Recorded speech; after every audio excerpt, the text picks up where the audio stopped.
dari Jepang. Tapi sebelum itu kita akan menjelaskan dulu materi dampak kependudukan Jepang yang masih bisa kita rasakan hingga saat ini. Nah, yang pertama itu dari bidang bahasa. Jadi bahasa Indonesia mulai menjadi resmi itu karena adanya Jepang, dan itu dimulai dari diperkenalkan dari sekolah gitu. Selanjutnya dari bidang pendidikan, sistem pendidikan yang dikenalkan oleh Jepang yaitu SD, SMP, dan SMA digunakan di Indonesia hingga saat ini. Selain itu, kesempatan pendidikan juga jadi merata karena yang bisa sekolah itu bukan hanya dari golongan tertentu saja. Kemudian kita juga menggunakan seragam sekolah dan juga adanya upacara setiap hari Senin atau bisa hari-hari.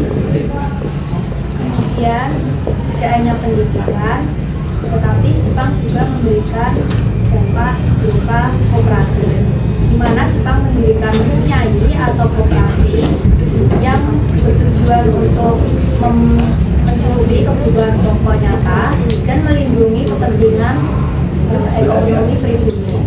Dan itulah yang menjadi cikal bakal koperasi modern pada Indonesia saat ini. Lalu Jepang juga memperkenalkan pertanian line system dan juga metode rotasi tanaman yang lebih efisien untuk meningkatkan produksi pertanian, dan teknik ini juga masih digunakan di Indonesia sampai pada saat ini.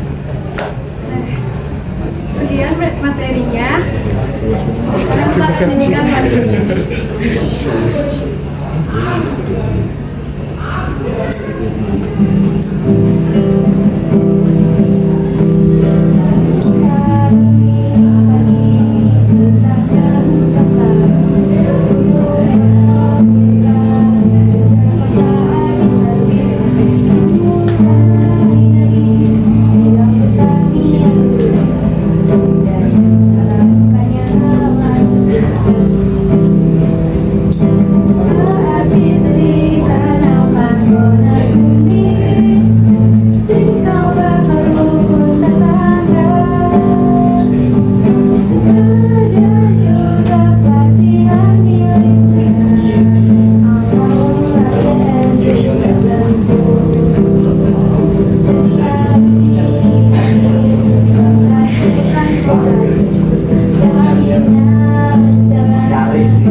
Indonesia jadi resmi.